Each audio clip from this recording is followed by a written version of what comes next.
halmashauri kuu bila kutetereka tulimchagua huyu awakilishe.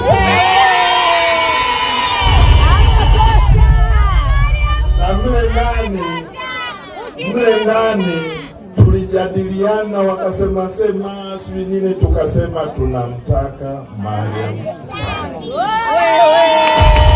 Sasa sisi tumefanya, tunawaachia sisi. Ni haramu kwa Muislamu kuchafua heshima ya Muislamu mwenzie. Kwa Wakristo ni haramu kwa mwanadamu kuchafua heshima ya mwanadamu mwingine. Yote haya sijasema mimi, yameandikwa kwenye vitabu vyenu. Kujenga heshima huchukua muda, lakini mtu anapokuchafulia heshima anakuwa yeye mwenyewe ameingia kwenye hiyo haramu. Lakini naanza kuona tunageuza kama kitu cha kawaida. Alafu ukiona umaskini haukutoki, unamlaumu rais, unamlaumu serikali, wakati wewe umetenda uharamu. Mwenyezi Mungu akupe baraka. Sema baba, sema. Hata kushiriki kuhuisha jambo umelisikia, wewe kulikuza ni haramu. Sasa umezuka mtindo, hasa kipindi hiki cha uchaguzi. Mama Mariam Kristo, sio Muislamu, sio. Wewe umejuaje? Unajuaje anasali sala 5? Umezuka pia mtindo, unausikia kwenye mitandao, kumsema rais wetu Dr. Samia Suluhu Hassan mambo ya ovyo. Alafu wewe unahuisha. Unajua kule kweli yule mama ameiba, amemuibia nani? Sijui mtoto wake kaiba, kamuibia nani? Mlete huyo aliyeibiwa ili mwizi tumshike. Hii mambo ya kumuona mtu kabadili gari, ndio maana kila siku tunang'ania baiskeli. Waruhusuni watu waishi.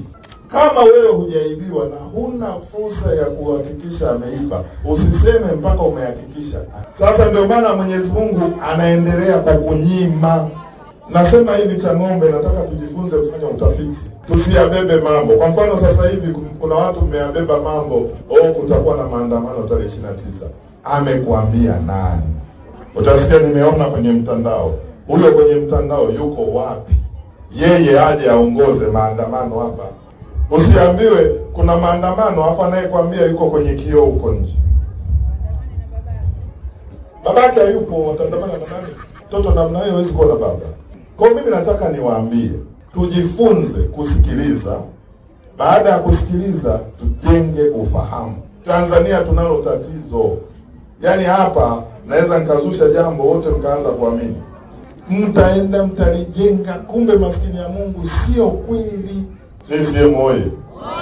Napenda kulisema hiyo mwenyekiti wangu wa wilaya, kwa sababu naona tunakoenda Tanzania siko. Anayesema kuna maandamano ni uongo. Msiamini. Hakutakuwa na maandamano, kwa sababu maandamano yanaanzishwa na mtu, na mtu anayeanzisha anatakiwa awe site na anakuwa barabarani. Mtu hawezi kuwa Marekani akamwambia kuna maandamano mkaandamana. Sisi tuliowahi kuandamana chuo kikuu tunajua. Mimi nimeandamana na kibano cha polisi nimekula kidogo. Nilipigwa mbata hiyo, sikio hili lote likazima kwa masaa 4. Unadhani jinsi?